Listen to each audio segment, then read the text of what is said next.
เบิ่งกันว่าตุ้ยจะเข้าตลาดได้บ่ใน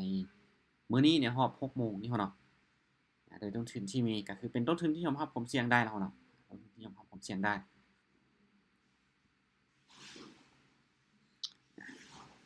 ไม่แหละจะปั๊มเงินไปเบาๆซิมตลาดเบิ่งก่อนเนาะ$15โอเคมาที่ตามมาที่ฟังซื้อได้ไม่แหละพ่อเนาะซิมไปก่อนเบาๆไป$15ตามไปที่ฟังซื้อเดี๋ยวเบิ่งกันว่ากราฟมันจะขึ้นมาหาฐานแนวต้านที่อยู่นั้นถึงบ่หรือว่ามันจะเล่นรูปแบบสลับเนาะอันนี้เบิ่งก่อนไปก่อนซิมตลาดไปก่อน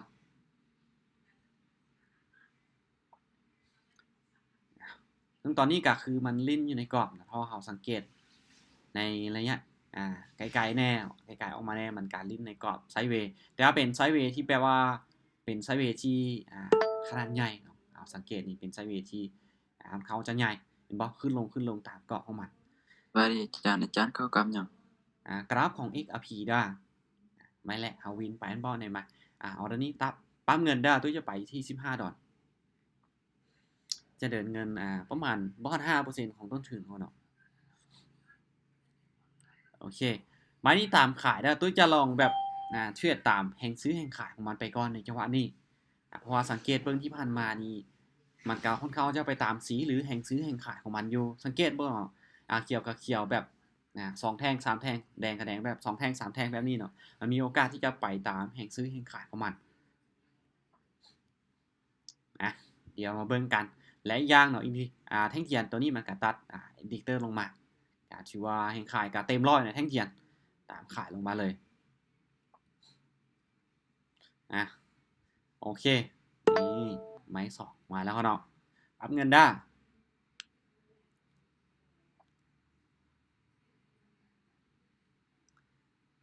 ถือว่ามันลงมาใกล้กับจุดฐานนะครับหรือจุดที่มีแห่งซื้อเพื่อดันราคาขึ้นไปในบริเวณนี้เนาะขึ้นมาลงมาจุดนี้คือ2เทื่อ3เทื่อบ่จุดที่มันใกล้ในจุดนี้โอเคออเดอร์นี้ตามซื้อได้บายขึ้นไปได้คนได้ทุกคนสามารถตามได้ส่วนได้เนาะต่างกับส่วนได้ไม่ต้นจ้ะโอเคมาเบิ่งกันเทื่อนี้เป็นเทื่อที่4เนาะที่มันลงมาใกล้จุดนี้จากที่มันสร้างในจุดนี้ปุ๊บมันลงมาสัมผัสเทื่อนึงเทื่อที่2เทื่อนี้เป็นเทื่อที่3ถ้าว่าเราสังเกตนี่มันมี4จุดเนาะที่มันลงมาหาจุดนี้เดี๋ยวหลังจากที่มันสร้างโลแล้วมันลงมาสัมผัส3เทื่อ2เทื่อนี้บ่ผ่านเบิ่งเทื่อที่3นี่คนเนาะว่าจังได๋นิ่งบ่โอเคสวยนี่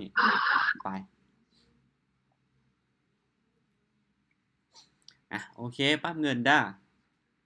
ปั๊บเงินไปกันต่อถ้าว่ามันเป็นแท่งน้อยแบบนี้คนเนาะจะตามซื้อไปอีกเด้อโอ้เดี๋ยวลงมาแบบขายพยายามทะลุลงมาอยู่ได้โอเคขายเด้อทะลุชัดเจนเขาเนาะทะลุชัดเจนได้ฐานนะครับตัวนี้เขาเนาะมาเดี๋ยวเบิ่งกันว่ามันจะลงมาต่องามบ่หลังจากที่มันรุดโซนตัวนี้แล้วสังเกตแล้วเนาะวางฐานนะครับไว้ในการแนวต้านไว้ก่อนหน้านี้แล้วนะครับแมนตัวสีแดงหรือว่าจุดตามสุดที่มันลงมาสร้างโลแนวต้านแมนจุดสูงสุดที่มันขึ้นไปสร้างไฮให้ทุกคนเข้าใจในจุดนี้เขาเนาะโอ้ถือว่าออเดอร์นี้นะจะงามๆไม่มีปัญหาสำหรับการออเดอร์เซลล์ของเราในออเดอร์นี้โอเคนี่สวยงามนี่จัดไปโอเคไปกันต่อเด้อไปกันต่อ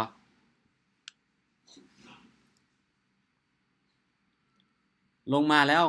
แห่งซื้อนั้นพยายามผลักไปกราฟขึ้นไปอยู่แต่ว่ามาเบิ่งได้ออเดอร์นี้การกราฟขึ้นไปในครั้งนี้ตัวคิดว่าเป็นการพักตัวได้ออเดอร์นี้ขายอีกได้ออเดอร์นี้ขายได้จัดไปที่ฟังเซลอีกเท่านึงพอตัวเบิ่งมุมมองว่าในการที่แท่งตัวนี้มันกลับตัวกลับตัวในจุดนี้คือมีการพักเขียวนี่เป็นการที่แบบเป็นแท่งเทียนพักตัวซื่อๆแล้วมันสามารถลงมาต่อได้สังเกตจากแท่งขายที่เข้ามาในโซนนี้เนาะถือว่าเข้ามาหลายสังเกตเบิ่งจากแท่งเทียนเข้ามาหลายเป็นแท่งเทียนที่ใหญ่เป็นแท่งเทียนที่มีขายชัดเจนโอเคน่าจะมีปัญหาเขาเนาะโอเคส สวยงามได้มาถือว่ามื้อนี้เขาเนาะอัตราสนะแบบวิลเลจ100เลยเขาเนาะอัตราสนะแบบวิลเลจ 100% เลยสนะ5ไม้ติดแล้วมีไผได้ออเดอร์บ่ไผได้ตามแน่เขาเนาะบ่ถือว่าบ่มีเสมอบ่มีแพ้จักไม้ในมื้อนี้วิลเลจ 100% เลยนะเป็นจังได๋มีไผได้ออเดอร์อยู่บ่หรือว่ามีไผที่เข้ามาแล้วได้หยังบ่เนาะคือในช่วงที่มันเล่นไซด์เวย์นะฮอนดาในช่วงที่มันเล่นไซด์เวย์ตุ้ยอยากแนะนำจังซี่เนาะเห็นบ่คือช่วงที่มันเล่นไซด์เวย์ในโซนนี้เดี๋ยวตุ้ยจะแปลให้คนได้เข้าใจเลยจะอธิบายให้คนได้เข้าใจเหมือนกันเลยในโซนนี้ถ้ามันเล่นไซด์เวย์เนาะมันจะเล่นในกรอบของมันขึ้นลงตามกรอบของมันจะเล่นแบบนี้ไปเรื่อยจนกว่ามันจะทะลุทางใดทางนึงไปแล้วมันจะเปลี่ยนทิศทางเปลี่ยนแนวโน้มของตลาดเลยคือในบริเวณนี้เห็นบ่คือมันลงมาตามในโซนนี้ปุ๊บมันบ่สามารถทะลุตุ้ยก็ตามซื้อขึ้นไปในออเดอร์นี้หลังจากที่มันทะลุลงมาในโซนนี้ตุ้ยก็ตามขายลงมาตามขายลงมาเลยในบริเวณนี้เห็นบ่ถ้าว่าเห็นกราฟที่มันเล่นไซด์เวย์มันเล่นตามกรอบเหมือนขึ้นไปตามฐานแนวต้านตามขายเลยมันลงมาตามฐานนะครับตามซื้อเลยจนกว่ามันจะทะลุทางใดทางนึงไปเขาจึงจะตามมันไปถ้ามันทะลุแล้วเนาะมีโอกาสที่มันนั้นจะเปลี่ยนแปลงแนวโน้มหรือทิศทางของมันเนี่ยค่อนข้างจะสูงเลยอันนี้คือการที่เขาสังเกตเบิ่งตลาดในการออกออเดอร์ถ้าว่าตลาดเป็นเทรนด์โดยที่ในอดีตมันบ่ได้เป็นรูปแบบของตลาดไซด์เวย์หรือตลาดสลับเฮาตามเทรนด์ตามแนวโน้มไปเลยแต่ถ้ามันลิ้นในรูปแบบของไซด์เวย์เฮาก็ตามไซด์เวย์หรือลิ้นตามกรอบตามฐานของมันชื่อว่ารอบนี้ก็ทุกคนลองสรุปมาเบิ่งนะว่ามีไผได้กำไรบ่หรือได้อีหยังแน่จากมีตติ้งนี้เขาเนาะว่าจะได้กำไรหรืออีหยังก็ตามทุกคนได้อีหยังก็ลองสรุปมาแชร์กันเบิ่งเนาะสำหรับตุ้ยเนี่ยได้กำไรมาอยู่ประมาณบ่หลาย80ปลายบ่เอากำไรหลายเฮาเนาะถือว่าอัตราสนะถือว่าสูงกำไรมาอยู่ประมาณ80ปลายก็ถือว่าโอเคแล้วเฮาเนาะ80ปลายใช้เวลาในการเทรดอยู่5-6 นาที5-6 นาทีนี้ได้มา80ปลายนี่ถือว่าโอเคบ่เกือบ2ล้านแล้วโอเคเด้อเฮาเนาะสำหรับตุ้ยถือว่าโอเคถ้าถามว่าไปต่อได้บ่ตุ้ยบอกเลยว่าไปต่อได้เนาะแต่ว่าโอกาสที่เราจะวินนี่มีบ่มีเนาะแต่ว่าได้กำไรแล้วคือพักเลยบ่ไปต่อเนาะถ้าได้กำไรแล้วก็พยายามพักเน้นเข้าตลาดแล้วได้กำไรแล้วก็พักบ่เน้นอยู่ดนได้แล้วก็พักเลย ถ้าอยู่ดนนี่ถ้าว่าเจอที่ทุกช่วงที่ตลาดมันงามมันก็โอเคทุกช่วงที่ตลาดมันผันผวนนี่โอ้บอกไว้ว่าเฮาออกออเดอร์ไปนี่โอกาสที่จะผ่านมันมีสูงแต่ดีที่ว่าช่วงที่เราเข้าเนาะกราฟมันเคลื่อนที่แบบเสถียรมันบ่ได้สวิง1วิ2วิสุดท้ายเนาะมาเดี๋ยวมาเบิ่งกล้องของขวัญเด้อจะได้ประมาณอยู่2กล้องมาบ่โอเคเรียบร้อยเนาะนี่ เดี๋ยวมาเบิ่งเนาะสำหรับกล้องของขวัญนี่ว่าเฮ็ดจังได๋ถึงจะได้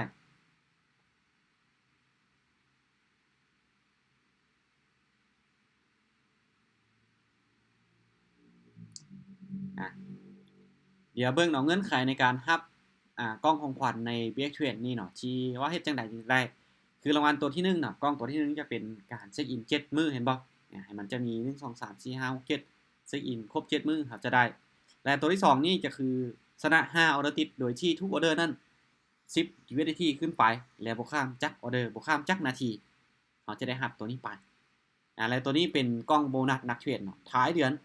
ต้นเดือนต่อไปสำหรับในเดือนนี้ไผที่เทรดหลายเทรดตึงจะได้รับในเดือนต่อไปสำหรับกล้องโบนัสนักเทรดและตัวนี้จะเป็นกล้องปริมาณการเทรดในแต่ละมื้อเนาะถ้าว่ามื้อนี้เราเทรดหลายเราเทรดตึงเทรดหนักในมื้อต่อไปมันจะให้เมื่อวานนี้ก็คือเทรดหลายก็คือไปมาใหญ่นั่นล่ะก็จะได้รับกล้องของขวัญตัวนี้ไปแต่ตัวนี้เป็นกล้องของขวัญชนะ5ออเดอร์ติดที่ตัวนั้นเทรดมาก่อนหน้านี้ได้มา5ออเดอร์ติดบ่ก็คือออกไปรอบนี้เนาะไปตั้งแต่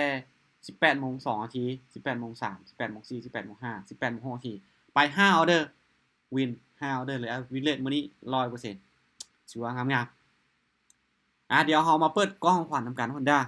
เดี๋ยวมาเปิดอาจารย์ตัวล็อกอิน7มื้อหันต้องเทรดนำบ่หรือว่าบ่ต้องเทรดก็ได้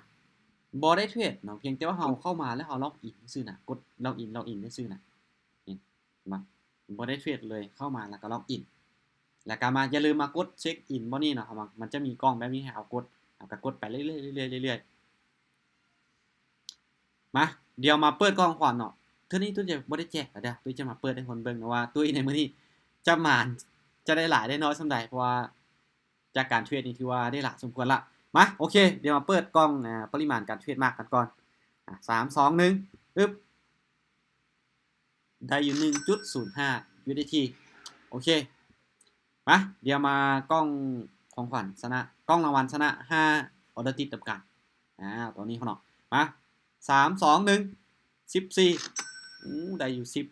10.05 โอเคได้ 10.05 นี่ก็ถือว่าเป็นจำนวนเงินเก็บกะ 200,000 บาทแล้วเนาะ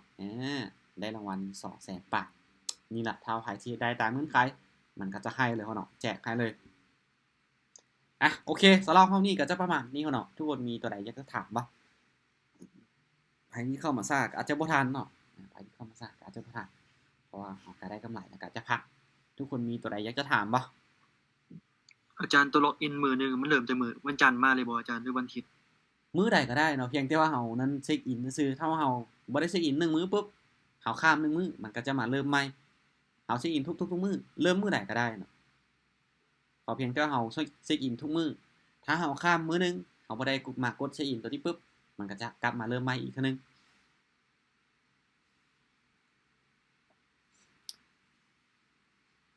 โอเค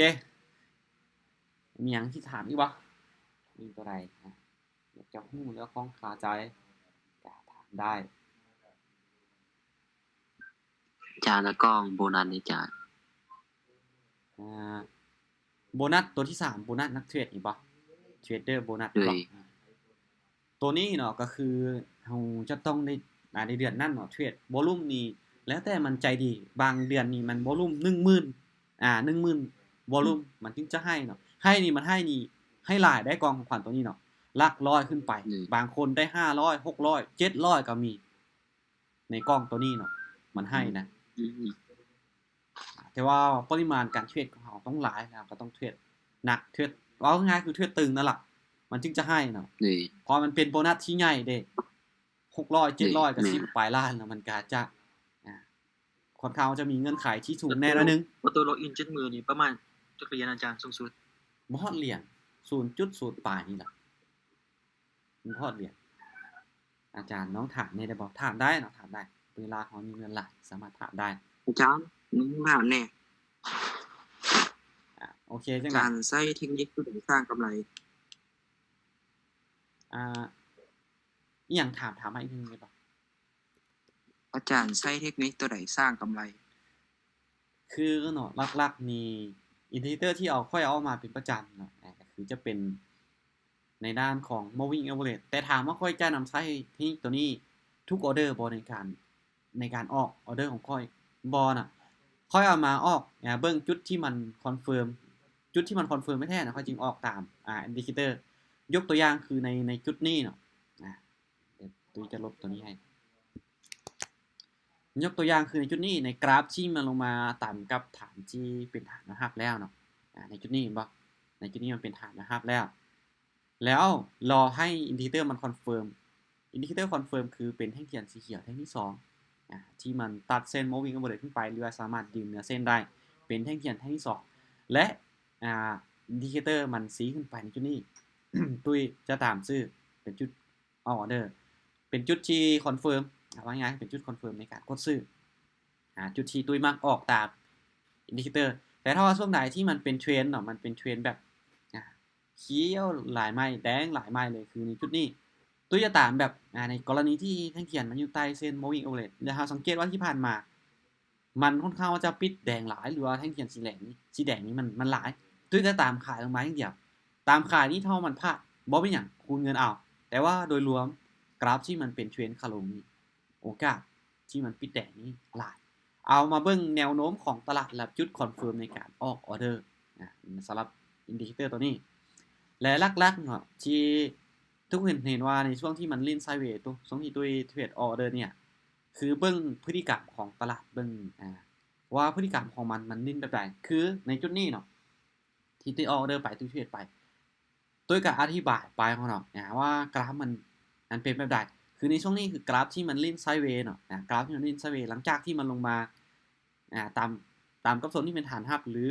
ไกลกับโซนนี้คือกราฟในโซนนี้ที่มันขึ้นไปเนี่ยเฮาก็เบิ่งว่ามีโอกาสที่จะขึ้นมาฮอดโซนนี้ได้ แต่ในเมื่อมันขึ้นมาบ่ฮอดมันมาฮอดโซนนี้มันสร้างหายในจุดใกล้ๆนี้ก่อนแล้วเฮามาเบิ่งว่าแท่งตัวนี้เนาะมันมีแรงขายที่หลายและสังเกตเบิ่งที่ผ่านมาว่ามันค่อนข้างว่าจะไปตามแรงซื้อแรงขายของมันหลายออเดอร์นี้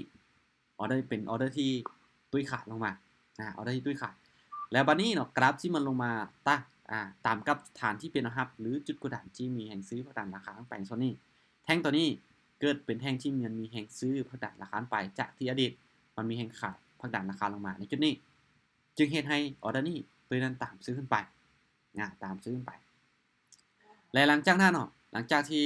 ตามซื้อไปแล้วปุ๊บมาแท่งตัวนี้มันมาทะลุฐานนะครับตัวนี้ลงมาทะลุฐานนะครับตัวนี้ลงมาชัดเจนจุดนี้คือตามขายเลยเพราะว่ามันเปลี่ยนพฤติกรรมเปลี่ยนรูปแบบของตลาดแล้วตามขายลงมานี่คือจุดที่ตุยออเดอร์ไปและในจุดนี้คือหลังจากที่มันลุดแล้วออเดอร์ตัวนี้เป็นแท่งเทียนสีเขียวนี่เบิ้งเนาะมันขึ้นไปตามกับเส้น moving average แล้วมีขายทีลงมาเบิ้งว่าในการขึ้นไปพักตัวในออเดอร์นี้เป็นการพักตัวรอบออเดอร์นี้ตามขายลงมาอีกทีนึง4ไม้5ไม้บ่ตัวออกไป1ออเดอร์นี้ขายออเดอร์นี้ก็ขายออเดอร์นี้ซื้อมาออเดอร์นี้ขายมาซื้อออเดอร์นี้ออกไปอยู่5ไม้นี่คือและการในการวิเคราะห์ในการเทรดของข้อยในการสังเกตรูปแบบพฤติกรรมของตลาดเราต้องเบิ่งพฤติกรรมของตลาดไปพร้อมในการเทรดโอเคพอเนาะสำหรับรอบนี้ก็ถือว่าบายๆคนเด้อก็ถือว่ากำไรไปงามๆพอเนาะ profit ไป80ปลายดอนโอเคสำหรับไผที่ตามตู้เชื่อว่ากำไรกันทุกคนแน่นอนเพราะบ่พลาดจักไม้พอเนาะโอเคสำหรับรอบนี้บายๆทุกคนเด้อแล้วพบกันใหม่ในรอบต่อไปเด้อสำหรับมีตติ้งนี้บายๆ